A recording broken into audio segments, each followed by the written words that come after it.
Week 5 is upon us, and we got a big week ahead of us. Probably as we approach the end of September, the final week of college football around September. The games are getting bigger and the stakes get higher. Chris Phillips of SEC Unfiltered joins us to talk all things as we preview Week 5 around the SEC. Welcome in, ladies and gentlemen. This is SEC Live here at the Voice of College Football. I am your host, as always, Lucas Hill.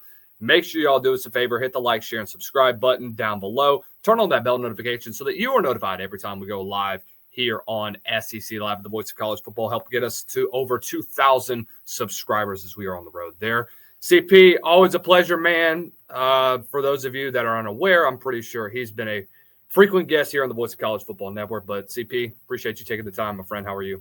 Yeah, Lucas, doing well, man. I appreciate you having me. Congrats to you and your success, and really happy to see you guys continue to grow at the Voice of College Football. Yeah, like you mentioned, Week 5, man, it's crazy. It's slow down college football season. Slow down a little bit. It's wild. It's already Week 5, but got a great slate. I'll be hitting the road tomorrow afternoon to Athens, Georgia. We'll be spending the weekend there. The SEC Unfiltered Tour rolls on, taking in Dogs and Crimson Tide, but so many good games. I wish I could be in two places at once because LSU Ole Miss, I think, is going to be an absolute classic in Oxford. A&M Auburn's a game flying under the radar a little bit, which it shouldn't. I think that's going to be a great game.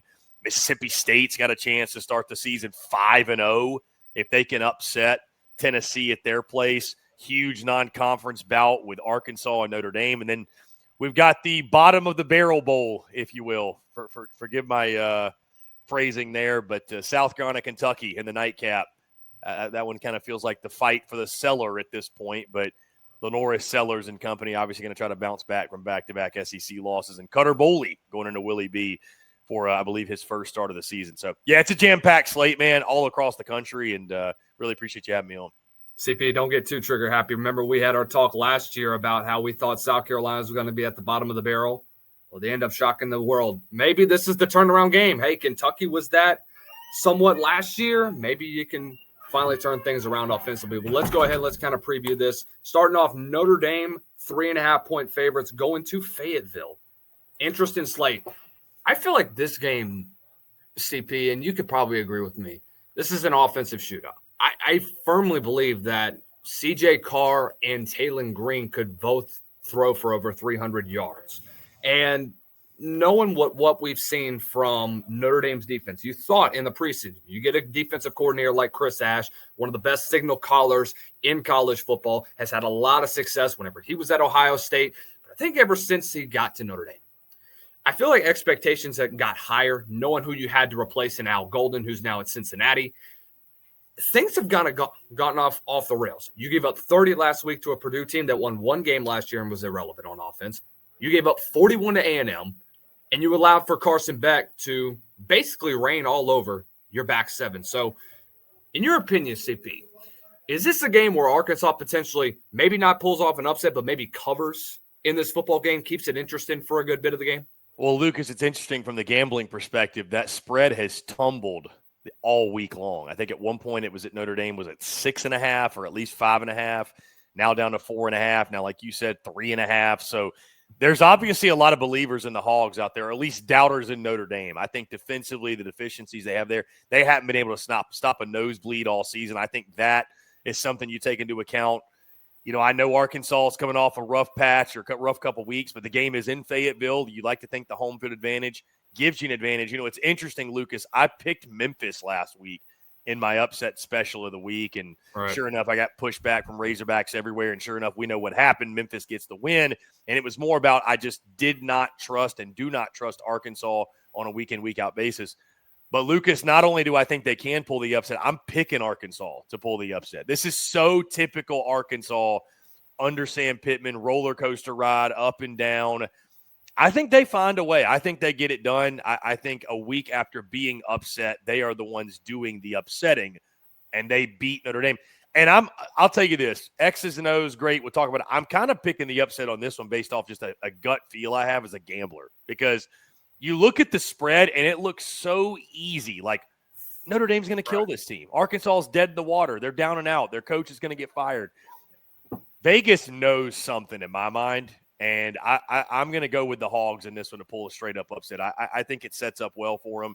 Taylon Green, big day. They do enough stopping the run game of Love and Price. And Yeah, I mean, it's so typical of the Hogs under Pittman, man. So I think they can and will pull the upset Saturday. I think countering off of what you said, Travis Williams' defense is typically at least once or twice a year, they find a way to have probably their best game of the year when it matters most. Last year was Tennessee.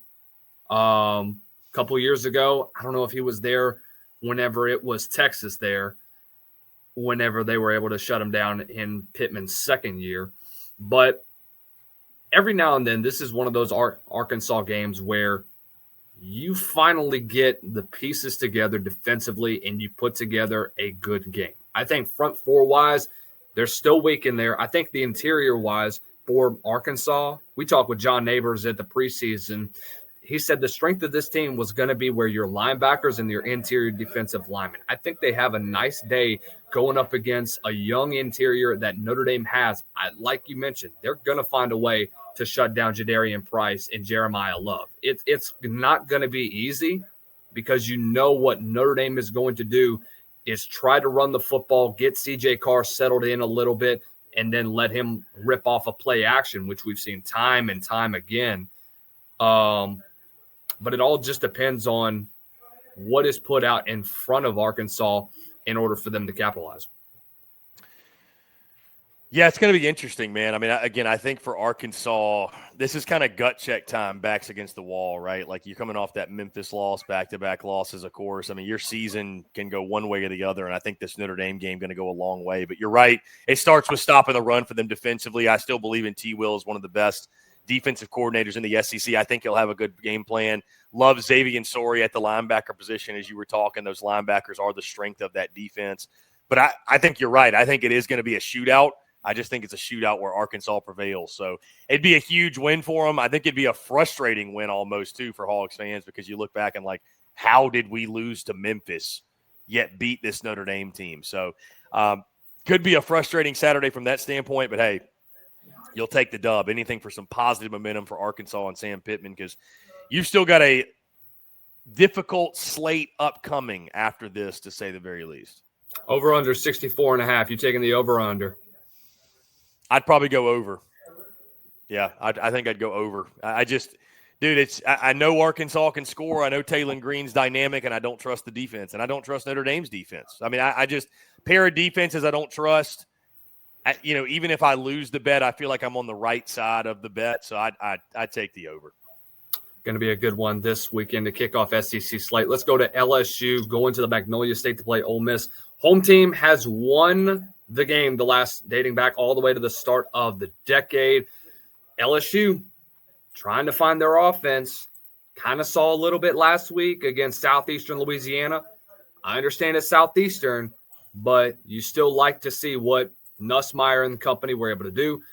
Ole Miss with Trinidad Chambliss at helm has been dynamic, and you're seeing why Trinidad Chambliss is pretty much going to take over the starting job for the rest of this year. I don't see a scenario where Austin Simmons is back in the lineup, even if he's healthy. I love Trinidad Chambliss and what he's been able to do in 2 games, despite it being Arkansas and Tulane, both of which whose defenses not the best around college football, but you see what he's been able to do in 2 games there. It's hard to deny what he's been able to do. I think that this is another offense where LSU defensively has been dominant all year. I've said this year in and year out. I thought it was too early to call for DBU being back, but after Clemson and after what I saw against Florida, DBU is back in Baton Rouge. It's going to be a good one going up against a very good quarterback with a dynamic receiving duo. Yeah, this game's interesting, Lucas. It's a huge one too, obviously. I think that, from the LSU perspective, you're 4-0, but you almost don't feel like it. Like, because the offense has been so underwhelming, there's so much angst and anxiety over the lack of running game, over Garrett Nussmeier still with some inconsistent play. So you have an elite defense, like you said, but I think there's just such an irritation with the way that the offense has performed. It's kind of put up or shut up in this ball game. You got an Ole Miss defensive front, can't stop the run, have not been able to, at least at this point. You should be able to run the football effectively. And get Garrett Nussmeier going in this ball game. So from that standpoint, let's see if LSU's offensive performance from the Southeastern game, does it carry over? I mean, I don't put a lot of stock in that, but we'll see. And then for Ole Miss, is Trinidad Chambliss that dude? Is he him? Because he's had back-to-back great performances, Arkansas, Tulane. this is a different beast. This LSU defense is different, man. So I do actually, Lucas, have LSU going into Oxford and getting this win. I think that LSU defense, I think where it's going to start and end is they're going to make Trinidad Chambliss look human. I do. I think that he's not saying he's going to play terribly, but I don't think he's going to be able to put up the numbers that he has against an LSU defense that I think is truly elite. And I think the Bayou Bengals offense will do just enough. I think they'll muster up just enough running game, again, against a front seven that has not been great in stopping the run. I think Garrett Nussmeier at minimum will take care of the football. I think he'll play a smart game. I picked, I believe, 24-17. I think it's very interesting LSU's the underdog in this game because I still feel like there's so much about Ole Miss that we just don't know. I mean, again, just because you sliced up Arkansas and you diced up Tulane, I mean, the Kentucky game was close. Am I supposed to all of a sudden kind of dive in as like Ole Miss is this 10-2, 11-1 team? I'm just not there yet. I'm going to take the more known commodity in my mind, that being the LSU Tigers, to get the dub on the road. CP, what has been Blake Baker's biggest Achilles heel? Mobile quarterbacks. Yeah, exactly. Quarterbacks that can run. I do agree with you. That's a huge factor in this game. But I think they've got the athletes and the Jimmies and Joes to counteract that this year. See, I don't know, man. I'm still leaning towards we could call this, Lucas, this is the fraud bowl. Whoever loses this game is like going to show themselves, I think, is fraudulent of, at minimum, deserving the amount of hype they're getting. I disagree. Like if you're LSU, I think if you are who you say you are and who you think you are, you should go win this game.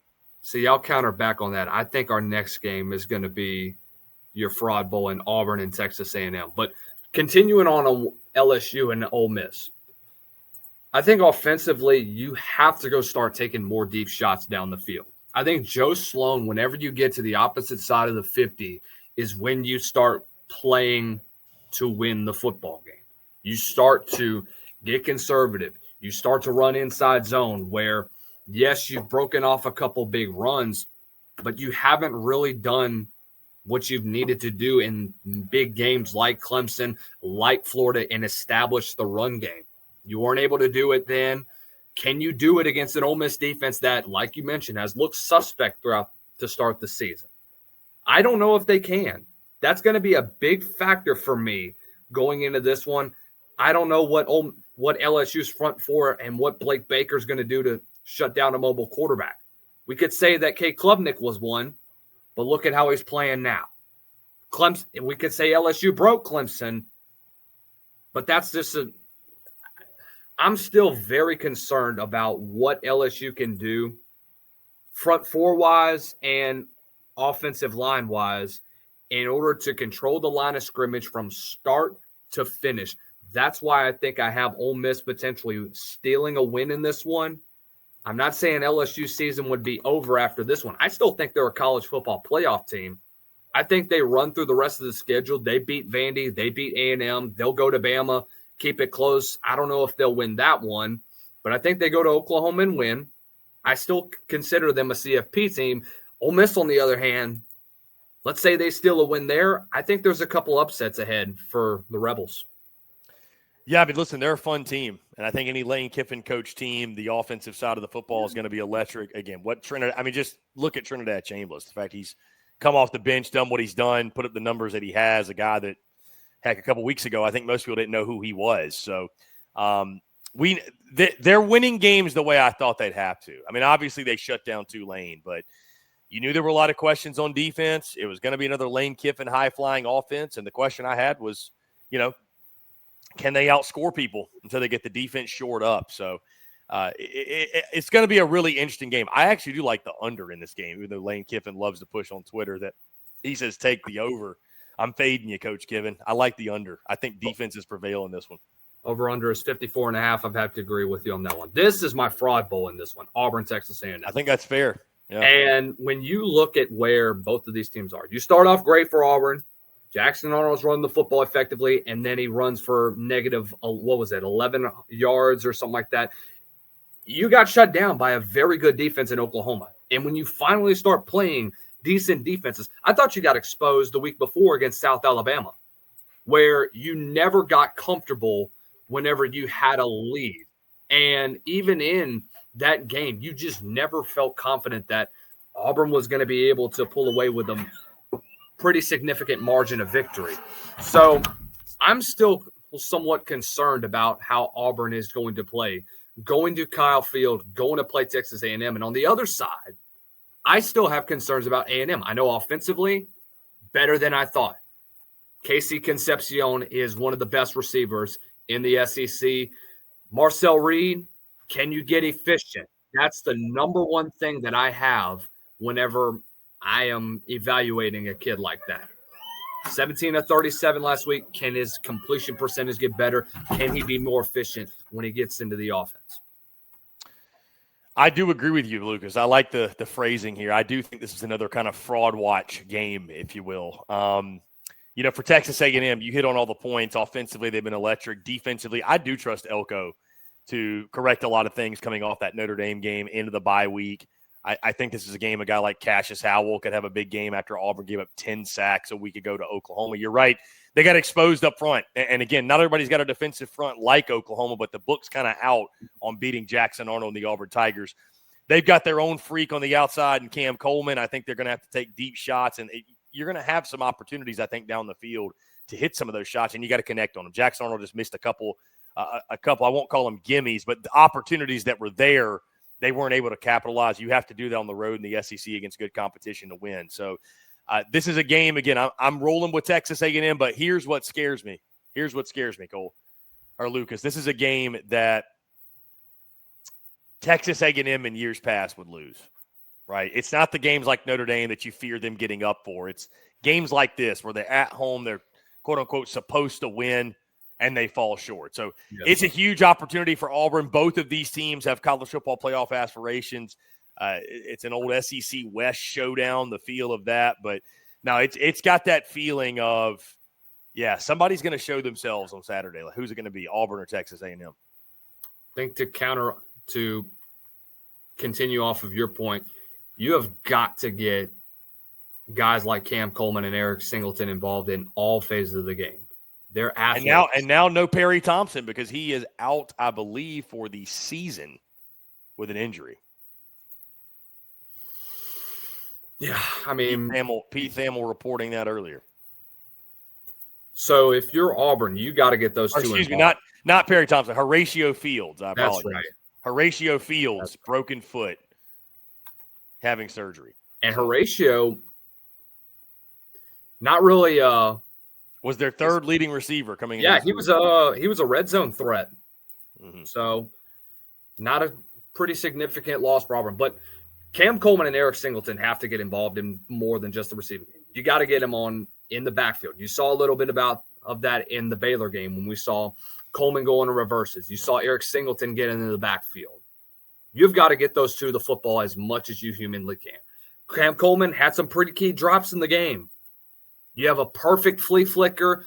Coleman's wide open in the end zone. He's got to hold on to the football. That would have been probably the catch that should secure a potential upset for Auburn in that one. But I just think that offensively you have a lot of issues. I don't think you established the line of scrimmage last week. I think going up against the Texas A&M defensive line that's not going to be as good as what Oklahoma brought you last week. But I still think that they're going to be efficient whenever it comes to rushing the passer, whenever it comes to key situations. Can you be efficient in the red zone? And can you dominate from start to finish? I think secondary-wise for Auburn, it's a concern. I think Marcel Reed has another pretty big game. The over-under in this football game, I think, is 54.5. Yeah, 54.5 in this one. Give me the over in this one. I think it's going to be close. I think it's going to be right at that number. So I probably wouldn't touch the total. If I had to go one way or another, I'd probably go under, to be honest with you. I think I'd go under just because I think that I do trust Auburn's defense to show up and put together a pretty good performance. I do think A&M could wear them down. But I also think Mike Elko and company, I think they'll have a good plan. I think they're going to play much, much better than we saw in South Bend. Expect Marcel Reed to get the football quick. I mean, knowing how this Auburn front four has been and what DJ Durkin can do to dial up blitzes, Marcel Reed's going to have to get the football out quick. You're going to have a lot of screen games. Don't be surprised if you see little quick slants over the middle, because Auburn, I watched tape on them throughout this week, CP, and I know you're not an X's and O's guy. You're more of an X's and O's guy on the baseball side of things. I'd rather stick to football. But the middle of the field is always wide open whenever you have 3 or 4 down linemen in DJ Durkin's defense. That's something that Texas A&M could hit on. Yeah, I do think they can expose that across the field. It's going to be a fun matchup, fun battle of the minds between these two coaching staffs. And again, 2 staffs, 2 teams that desperately need this game. Tennessee versus Mississippi State. Tennessee 7.5-point favorites going to Stark Vegas. Mississippi State's rocking, man. And I don't think a lot of people expected them to start 4-0 to start the year. I have Mississippi State, even if they lose this football game, I have them as a bowl-eligible team when it is all said and done. And I think that Jeff Lebby ends up winning Coach of the Year, knowing what the expectations were for Mississippi State to start the year. I think all of us did not consider Mississippi State to be in this position, to pull off a victory against Arizona State, who's still going to be in the Big 12 race. Now you have Tennessee coming in Stark Vegas with an opportunity to start 5-0, like you mentioned. Tennessee's offense is rolling, though. I mean, I think I underestimated Joey Aguilar at the start of the season. I won't even get into yours, but go ahead and what you think going into this one, CP? No, yeah, it's well documented. I was to say I wasn't high on Joey Aguilar is putting it very likely, as I had him ranked 16th out of 16 quarterbacks entering the season. Certainly, he's shattered that. Made me look pretty foolish. I mean, I was at that game in Knoxville, watching Georgia and Tennessee, and I mean, he showed me a ton, man. You slice up Kirby Smart's defense the way he did, that says a lot. This game is fascinating, though, and I'm prepared, by the way, to catch even more flack from ball fans, because you might recall this is a game that in the preseason I had Mississippi State pulling the big upset in Starkville. Since then, I have admittedly this week changed my pick to Tennessee because, again, they are much better on the offensive side, led by Joey Aguilar, than I thought they were going to be. But, man, what a world we live in that Mississippi State could be 5-0 and ranked after this week. I mean, it really could if they pull the upset. I don't think it's crazy to think that they could. I believe in Blake Shapen, their quarterback. I think Fluff Bothwell, Devon Booth are both fantastic players. And Coleman Hutzler's done a great job on the defensive side of the football, getting the most out of this unit. But this Tennessee offense, man, has just been clicking on all cylinders. And I just, as many of the great things as they've done, this ain't Sam Leavitt in Arizona State. This is a different test. This is a different challenge.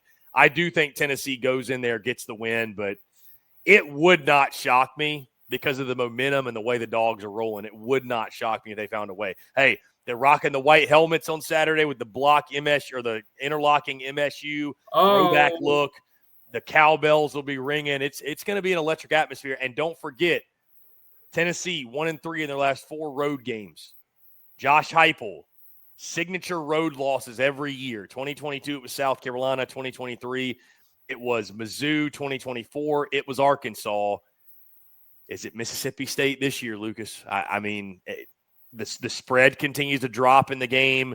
Sitting at 7.5. It's not a play for me this week, but a gun to head, I'd probably go Mississippi State to cover. I think it's probably a touchdown or less game. Pretty close game in the fourth quarter. Anybody's ball game late. So it should be a fun one in Starkville. Before I continue, why did you have Joey 16th? 0 SEC experience. I mean, I saw the guy at App State last year, and I thought he was a pretty average Sun Belt quarterback. So he got in the right system with the right coach and a coach that can get the most out of him, and obviously surround him with talent. But when I saw Joey Aguilar in person once last year, and it was the South Alabama game when they got wrecked, and he was awful. He was god-awful. So maybe I let some of that game dictate a little bit too much of my school of thinking. But at least Zach Calzada has played in an SEC game before and had won an SEC game. I mean, that was kind of the reason I gave him the nod. Now, again, that was foolish because that dude's already lost his job at Kentucky. But, yeah, I mean, it was a bad slotting. It was a bad slotting for Joey Aguilar. Well, I'll re-release quarterback rankings midseason that will give him the credit he deserves. But, yeah, that's just coming in. I mean, he was a big question mark, man. He was an unknown. I played the fiddle, and I'll take the heat on this one. I had him 9. I didn't expect for him to just blow up like he did. I'd probably put him right now in my top 5 of quarterbacks right now.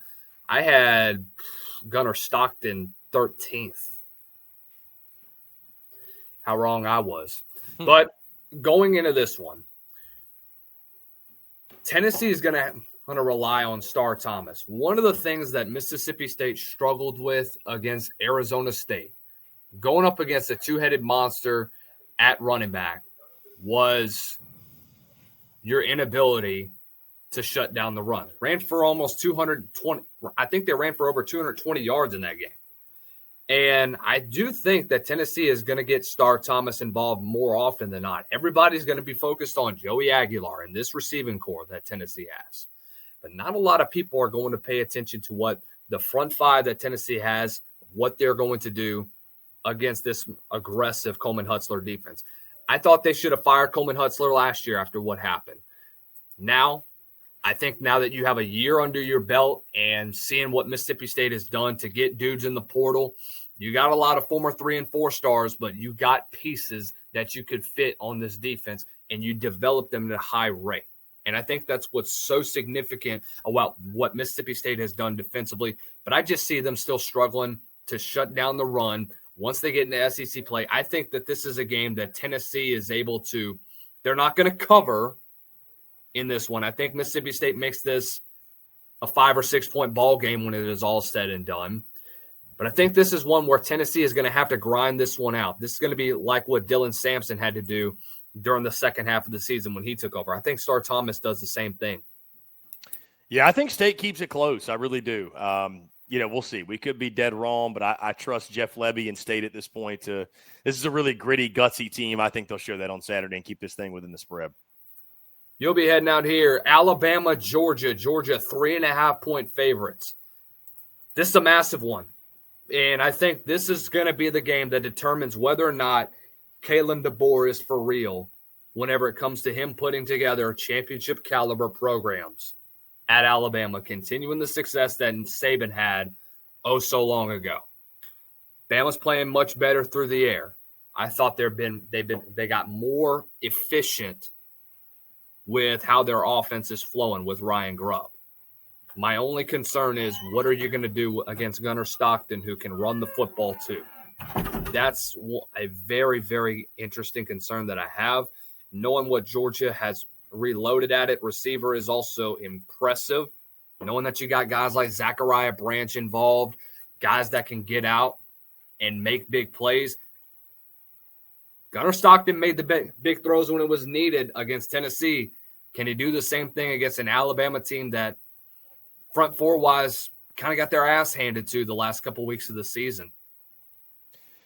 Lucas, this one need not much hype, right? I'm so stoked to get to Athens, Georgia, so stoked to get to Sanford. I'm excited to see Sanford in rare form. Got to see it last year, obviously, at night for the Tennessee game, but this one's it's just going to hit different, man. Bama, Georgia, Bama, it kind of speaks for itself. And also, this is a Georgia fan base that is starving to take it to Alabama. I mean, think about it. They haven't played them in Athens since 2015. That is actually hard to believe when you really think about it. Haven't beaten them in Athens since 2003. Haven't beaten them in the regular season since 2007. What does that history all mean?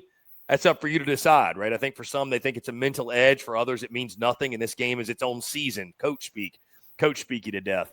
I agree with you. Gunnar Stockton showed me a lot in Knoxville, man. The way he was able to stare down the barrel of adversity so many times, make big throws on third downs. Obviously, that throw in the corner of the end zone to Lennon Humphreys is one that, will be one of the defining moments, I think, of that Georgia-Tennessee rivalry, and certainly a early defining moment in his career. And then for Alabama, I mean, you look at what happened to Georgia in that Tennessee game, the way their secondary was exposed a little bit.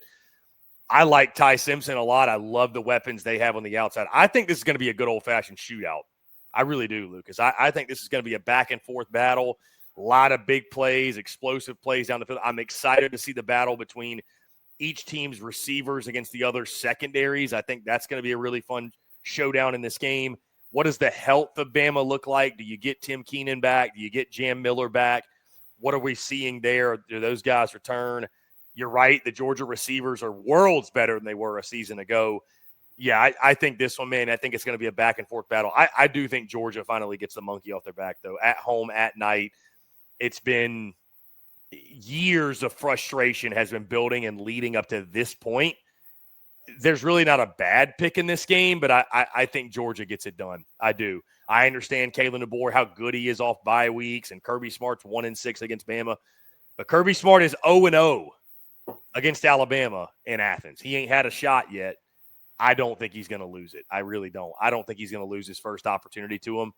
I think Kirby and Georgia gets it done. I think they edge him out. My score prediction, Lucas, was 35-34. Like, I think it's a nail-biter down to the end, but I just think Georgia is going to find a way to win this football game and finally take down Bama in the regular season. If Jam Miller isn't able to play, and that's a guy that I think Alabama really needs, especially when you talk about the type of athlete that he is, not just on the ground game. You get him out on a wheel route, get him out on a screen, whatever it is.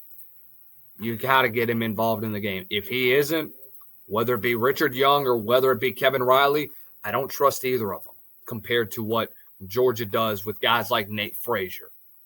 I think that Georgia does have the upper hand in this one. And I really, really think that despite what Bama has done, despite what they've improved upon in the last 2 games following that collapse against Florida State, I still trust this Georgia front 7 to get after Ty Simpson, to shut down the ground game, and to finally get away with Kirby Smart's second win over Nick Saban. First one in the regular season. Like you mentioned, 0-0 in Athens.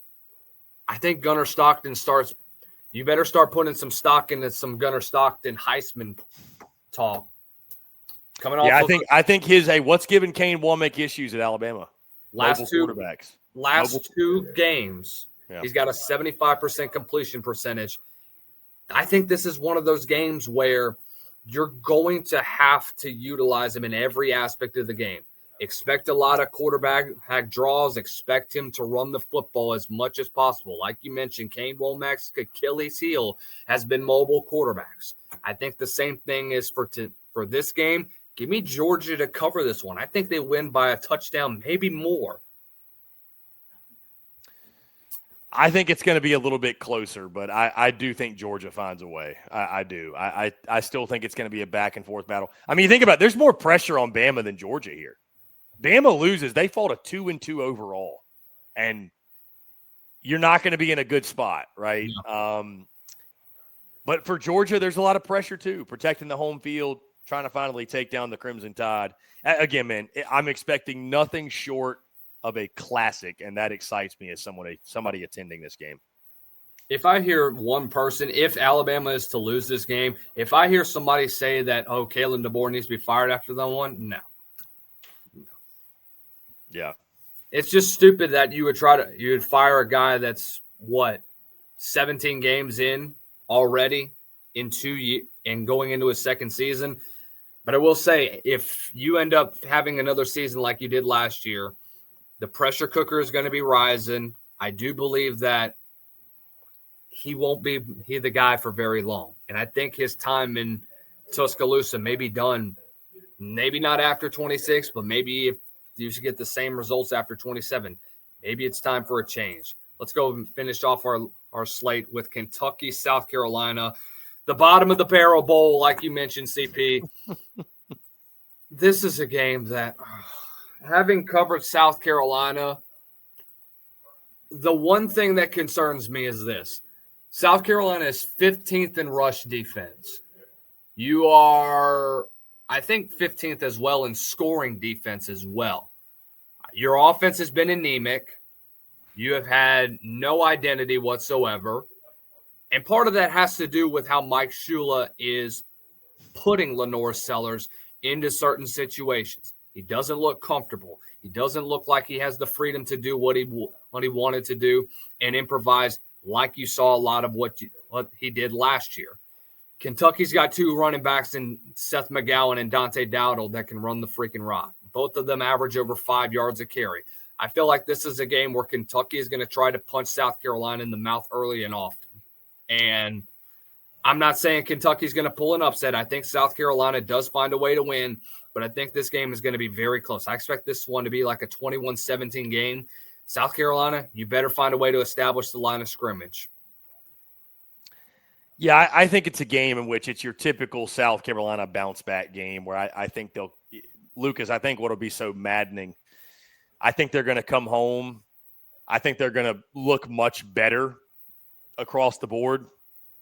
And I think it's going to frustrate the fan base because of like, hey, where was this the last couple games? You know, why is all of a sudden things starting to click? I think they'll have one of those games, maybe even to a point where they win by double digits. And it's like, that's not really who they are as a whole, but like for one game, they show up, show out. And again, I've seen it before. Yeah, I mean, Lucas, it's wild to hear you talk about all this because it's just like death taxes in the same old story with South Carolina. Offensive line is always an issue. Offensive coordinator is always an issue. I knew the defense would take a step back after losing so many guys on the defensive side of the football. I didn't think enough people were giving that enough credit. But, yeah, this is a test of your manhood. Like I talked earlier about some other games like gut check. This is a gut check for South Carolina. Because here's the thing, Lucas. There are two things that the South Carolina fan base cannot tolerate. They cannot. They can tolerate a lot. They cannot tolerate losing to Vandy and losing to Kentucky. They just can't do it. Everybody else, you can make an excuse. Those two, South Carolina fans feel their program is superior to them too, and I don't blame them necessarily. Shane Beamer is not getting fired this year, but Lucas, if you lose to Kentucky, lose 3 in a row, and you've already lost to Vanderbilt as well, you ain't getting fired, but boy, that temperature's turning up. It is turning up, and there's going to be some really tough questions at your pressers moving forward. So I don't think that's going to happen. You know, Cutter Boley making his first start at Williams-Brice Stadium under the lights, night game. It is a sellout. Credit Gamecock Nation. No matter what the result is, they're either passionate or loyal or gluttons for punishment. I don't know, maybe all the above. But they're going to show up. They're going to show out. They're going to be loud. It's going to be a raucous environment. And I do think South Carolina will get the win. But, dude, you got to be better in the trenches. You got to be more physical up front. You have to, man. Both sides of the football, right? You got to be more disciplined, Lucas. 14 penalties against Mizzou. 14. It's not only is it inexcusable, it's embarrassing to get penalized that many times and be that undisciplined. So, and correct me if I'm wrong, but I think a quarter of those unsportsmanlike because you had 2 against Vanderbilt in the second half, which equates to 16. And I think you had maybe 2 or 3 against Missouri. Yeah, and a lot of them too. I think like 8 of the penalties came from the offensive line in some form or fashion. So, you know, I mean, got to be better from that standpoint as well. And like you said, I think, man, like offensively, they just need to turn Lenore Sellers loose. Yes. Just let him do his thing, man, and like live and die with the results. The passing game was good a week ago. I mean, yes. Lenore Sellers made some just outrageous throws and was able to complete those. And I think he showed you something in the passing game. But you can't rush for negative yardage, and I don't care if it's sacks included or not. Take them away if you want. You had like 15 yards rushing. You can't rush for negative yardage and beat any team worth a darn. So, you won't beat Kentucky if you rush for negative yards. You will not. No. You will not. So, I just – yeah, it's a lot of questions, man. I mean, listen, I'm not here to take any victory laps or asking for any high fives, but, I mean, dude, I said it coming in. South Carolina was the most overrated team in the SEC entering the season. And you're seeing why. I mean, they're worse than I thought they'd be, no doubt. But – you know, it's tale as old as time, man. South Carolina having struggles on the offensive line, brand new offensive coordinator, no proven number 1 wide receiver, having to replace Joshua Simon at tight end. Nobody else has stepped up. I don't think people took seriously enough how good Rocket Sanders was and the fact that, hey, Rasul Faison may not be him. Oscar Attaway is not him. You don't have the answer in the backfield you had a season ago. And when you lose 6 of your front 7, you're South Carolina. You don't reload like that. Like, you still have talent on that side of the football, but you are feeling the effects of all these losses. Now, it's been worse than I thought, but like I said, I just laid it out pretty clearly for you. I don't know how surprised we should be at this, but you better beat Kentucky. Flat out, you better beat Kentucky, because if you don't, right now you're probably sitting and staring at, hey, we're probably looking at like a 7-5 season. Yeah, that's probably what we're looking at. You lose to Kentucky, man, making a bowl game might be in jeopardy.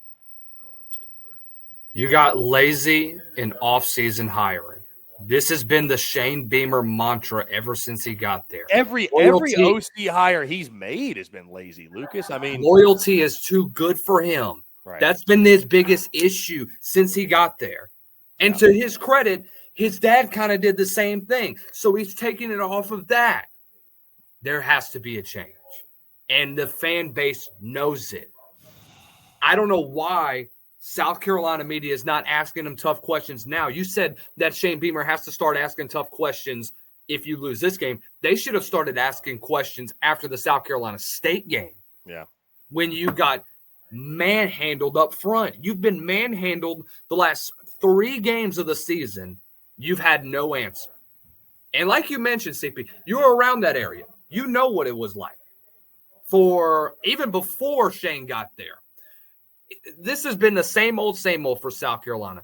You don't spend the money when it comes to recruiting and the portal. You don't spend the money when it comes to in-staff hiring.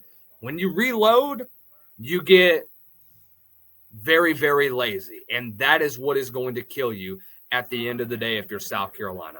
On the Kentucky aspect of it, I think Cutter Boley's going to take some time before he finally lets it loose. I thought he made some tough throws against Eastern Michigan. I know it's just Eastern Michigan, but in his first start at home, he really didn't do that bad. But am I expecting him to have the same success against South Carolina? Probably not. I think your back seven is much better compared to what you had a year ago. I still think South Carolina still has a very good back seven, and it's been proven. I mean, I thought past defense, you've done pretty well for yourself, but you're both sides of the line of scrimmage have been god awful. I mean, there's no other way around it. 7 of the 8 halves of football, you've had to make an adjustment on the offensive line. That's unacceptable. Yeah, it's just like revolving door there, man. It's just musical chairs.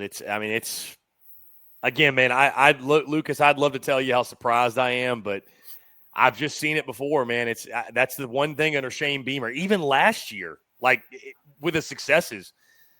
I don't know what it is. It's just the one thing under Shane Beamer they have not been able to figure out is that offensive line. I mean, they had a great defensive front last year, but the offensive line every season has struggled, and it's just hard to win at a consistent rate in this league if you're going to get bullied up front. It's going to be a fun week 5 slate here in SEC land. Want to give a good mention to our friends over at Underdog Fantasy. When you play that first $5 lineup, when you download the Underdog Fantasy app on your Apple or Android device, or go on over to the Underdog website, underdogfantasy.com, when you play that first $5 lineup, you will get $50 instantly in free bets. When you use that promo code VOCFBSEC,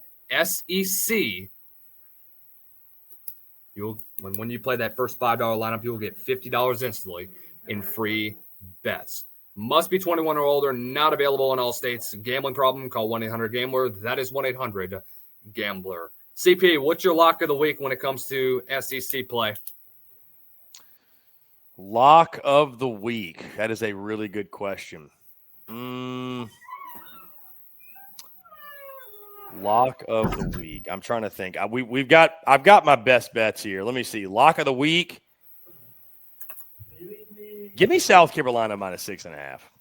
I think they bounce back. I do. I just, again, it is the perfect bounce back spot. Home night game at Williams-Brice. I think they'll play much better. And again, I think that'll be the most maddening thing is how well they'll play. I think when I look at player props from our good friends at Underdog Fantasy, Taylon Green, 256.5 passing yards. Give me the over in that one. I think that he hits that. Yeah. I think it's a pretty easy one going up against a struggling Notre Dame front back seven that really got exposed the last couple of weeks of the season. Chris Phillips, SEC Unfiltered, joining us once again here on SEC Live at the Voice of College Football. CP, always a pleasure to talk ball with you, my friend. Thank you so much for hopping on, man. We look forward to seeing you in the future. Yeah, Lucas, you're the man. I appreciate you having me anytime. Thank you guys for listening in. SEC Live here at the Voice of College Football. Make sure you guys do us a favor, hit the like, share, and subscribe button. Turn on the bell notification down below so that you are notified every time we post a new video here. Follow me on Twitter at LucasHillSEC. Follow Chris Phillips at CPhilly19. Follow SEC Unfiltered at SEC_U Unfiltered. Until next time, ladies and gentlemen, stay blessed. Don't stress. Y'all have a great rest of the week.